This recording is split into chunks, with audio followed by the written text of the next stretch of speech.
I don't have a lot of experience growing bush beans, but I always grow climbing varieties of the same species in the polytunnel each year, as they can be a very productive crop and are quite easy to grow as there is already a structure in place to hang something for them to climb. And although I'll continue to grow the climbing varieties in the polytunnel, I've been thinking that the bush varieties of this type of vegetable may be more suitable for other contexts, and they may be more successful when growing outside in this windy maritime climate that we have here in Ireland. I was originally thinking of just growing a few small batches to start with, but when I was trying to figure out what to grow in one of the side beds of the larger polytunnel, I decided to take the opportunity of doing a broader variety trial. So I grew 15 different varieties of bush beans in the polytunnel this summer, which is probably excessive, especially with all of the harvesting that was needed. And it was really interesting to see the differences and similarities between all the different varieties. But selecting which ones to grow again is not so simple.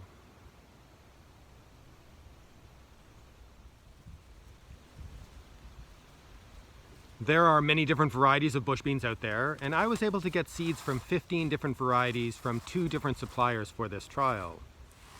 Most of the varieties that I got to try were described as a classic thin green bean, usually eaten as the immature pods before the seeds started to develop, and it is this type that seemed to be most popular to eat.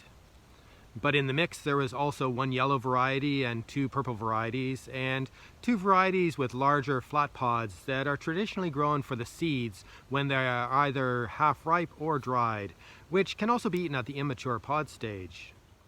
Some of the varieties were also described as being quite early and others producing over a longer season, and a few described as being easier to harvest because of the way the plants grew. Just reading the variety descriptions, I would find it hard to select a variety to grow, which is one of the main reasons for doing a variety trial like this. And I'm also interested in the diversity of how crops like this grow and produce, and how different they can taste, so that I can gain a better understanding of the range of possibilities, even if I end up only growing 1 or 2 in future seasons. And I've learned from other explorations that different results can come from different seasons and slightly different contexts. So I wanted to save seeds from all of the varieties so that I could grow them again. Although finding the variety that produced the best fresh pods was the main part of the exploration, leaving some of the pods on the plant to mature and dry added a complication to the whole variety trial. I sowed the seeds directly into the soil of the polytunnel bed on the 20th of May, burying several seeds in each station in case there was poor germination, and I wanted to ensure that it ended up with 12 plants of each variety after thinning the seedlings a few weeks later. I wanted the plants to be about 15 centimeters or 6 inches apart in 2 rows 40 centimeters or 16 inches apart, giving each plant more space than is usually recommended, partially because I expected them to grow more vigorously in the warm and calm conditions of the polytunnel. And I also figured it was better to give them more space during a trial like this, but I think that might have been a mistake. As the plants grew bigger, a lot of them were not able to remain upright and ended up falling over onto the soil surface, which made it a lot harder to harvest, and with less air movement around the plants, this seemed to increase the amount of leaves, stems, and pods that rotted later in the season. I also caused more damage to the plants when lifting them and moving them around while harvesting, and a few plants broke off entirely. I suspected if the plants were closer together, they would be more likely to support each other, helping the whole batch remain upright, but perhaps this would not be so effective. And it also seemed to depend on the variety, as some of them were naturally more sprawling, growing out over the surface of the soil and over adjacent plants. Others had a much more erect growth habit, naturally growing much more vertically, which would have been much better for harvesting if the plants had been able to hold up that much weight. A few of the varieties had leaves that grew downwards, almost acting as support or braces for the plants, and the stems producing the pods growing upwards, which meant that a lot of the developing pods grew above the leaves, making them a lot easier to harvest. These different growth habits is definitely one of the factors that I would use for selecting varieties for growing again. I didn't harvest as often as I wanted to, partially because of the time it took to find all of the beans, so I didn't pick all of the pods when they were at their prime, which isn't great when conducting a variety trial like this. But it offered good opportunities to see which varieties produced beans that developed past the edible pod stage very quickly, and which ones seemed to have been bred to maintain that crisp pod stage for longer, which is definitely a desirable characteristic for growers like me who don't always get around to harvesting so regularly. I also stopped harvesting the fresh pods in the middle of August, thinking I would leave the remaining pods to develop as dry seeds, which ended up being a good strategy for some varieties, and I was surprised how many more pods other varieties continued to produce, which unfortunately I didn't get to pick. This presented a problem with trying to get fairly accurate data about the total weight of the beans harvested, so I decided to count the number of mature or dried pods that were harvested from each of the varieties and multiply that by the approximate weight of the pods when fresh. And I added this to the records of what was harvested in July and August. This is a bit of a fudge of the data, which is not great, but I think it provides better figures to be able to make basic comparisons with. And looking at the adjusted overall harvest, it is interesting that a few varieties produced quite low yields. Most of them were within a reasonably similar range, and 2 at the ends produced more than the rest. I need to be cautious about the data for these 2 varieties, as they had empty beds on one side, which would mean less competition and probably higher yields that distorted the data, but I have no idea by how much.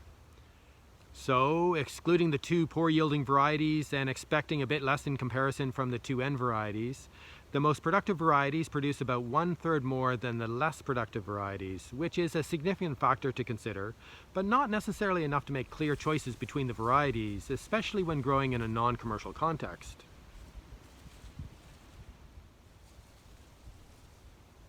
I am usually quite interested in growing varieties of vegetables that are able to produce something to harvest faster than the other varieties, especially with the warm season crops. There is a definite benefit of getting crops earlier in the season, and I've found that it is generally the earlier varieties that produce more in the cool maritime climate that we have. Even within the protected microclimate of the polytunnel, a fast maturing variety can be useful when trying to grow multiple crops one after another within a growing season. A few of the varieties that I grew definitely started to produce pods earlier, with one starting to produce pods ready for harvesting about 55 days after sowing. By the first full harvest that I did, about 63 days after sowing, most of the varieties were starting to produce pods, though some had a lot more available to harvest than others. By the second harvest at the end of July, between 68 and 72 days after sowing, there were definite differences in the yields. By the third harvest, about 82 days after sowing, some of the later producing varieties were starting to catch up, though I didn't put in enough time to do a full harvest of 7 of these varieties, and it definitely showed in the lower yields for that period. But it was the estimation of the potential weight of the pods that I left on the plants for producing seeds that gave a more complete picture in my opinion, making up for some of the varieties I failed to harvest fully earlier in the season, and showing the potential for some of the later season varieties, and that some varieties produced well over a longer period of time. Selecting varieties from all of this is not so easy, especially as I didn't do a proper variety trial. I tasted each of the varieties when raw, of course, and we ate many of them cooked, but I didn't take the time to do a variety trial that involved cooking samples of each of the varieties so that we could try them side by side, one after another, and compare them. And this is something that would be really good to do if I did another variety trial. But it is still possible to evaluate the list of varieties on the basis of yield, how quickly they produced, or for how long in the season, as well as on their growth habit, how easy they were to pick, and which ones seemed to stay as crisp pods for longer. The Caruso variety just didn't produce well at all, and one of the purple varieties called Purple Cheapy also had poor harvests, and even though it was one of the few varieties that grew pods above the leaves, which were a lot easier to harvest, I probably won't grow it again. The Purple Queen variety and the Yellow Helios variety could both be great crops to grow, especially as the pods are much easier to find against a green background, and they can make a nice change from the typical green. The purple variety would be a good one to grow again, but I found the yellow pods grew very quickly past the tender pod stage, which I'm looking for, and would have needed much more frequent harvest. Or it could be useful to grow this variety for semi-ripe seeds rather than pods. Two of the varieties, Borlato and Sanguino, were bred for the semi-ripe seed stage, and the Borlato variety did substantially better, and I think would make a good variety to grow for this type of crop, as well as harvesting flavorful wide and flat immature pods.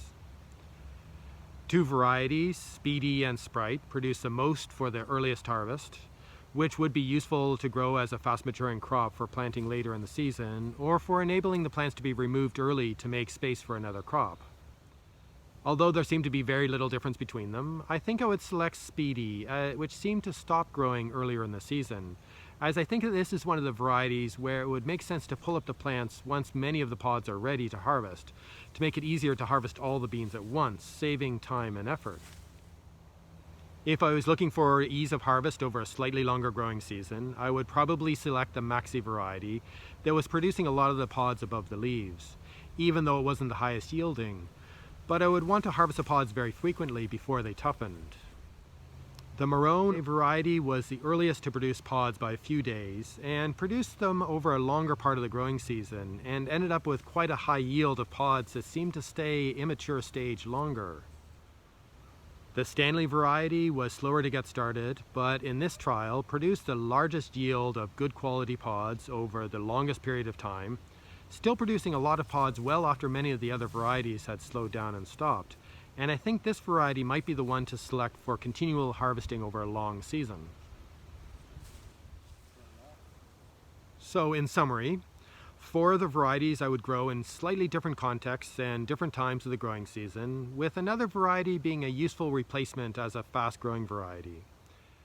3 of them I would grow for a diversity of color or for semi-ripe seeds, and another 3 varieties I rejected because they were so low yielding compared to similar varieties. That leaves 4 varieties that are all reasonable yields and qualities, but not remarkable enough in this trial to want to select for growing again in the polytunnel. But they might do better in another trial, or be significantly better tasting than the other varieties, or they might grow well outside or in different contexts. But the same could be said of all of the varieties. In total, I was able to harvest 25 kilograms of beans from all 15 varieties at the fresh stage when the pods were young enough to be able to be snapped. And it seems that I could have harvested another 12 to 15 kilograms of beans if I hadn't left so many pods to mature as seeds. This translates to an average yield of about 3.25 kilograms per square meter, but even with the yield of just over 4 kilograms per square meter from the most productive varieties, this is still about half the yield I've been able to get from the climbing beans. So I'm not sure bush beans are the best option when I have the possibility of growing the climbing plants. But they are useful when there is limited space, such as under the slope of polytunnel plastic, or when overshadowing would be an issue. I also think these plants might do reasonably well in the outside gardens, especially if I can cover them with temporary covers to protect them from the late frosts and cold nights that we often get in late spring and early summer. And I would be interested in exploring the possibilities of growing bush beans for saving dried seeds for eating in this climate. But I might need to find ways to keep the rain we tend to get later in the season off of the drying pods so that they don't rot. But I'm glad I did this variety trial in the polytunnel this year because I learned a lot, and I was also able to save a lot of seeds from each of the varieties to be able to grow in future seasons. And from many of the varieties, I might have enough seeds to be able to share with lots of friends and neighbors.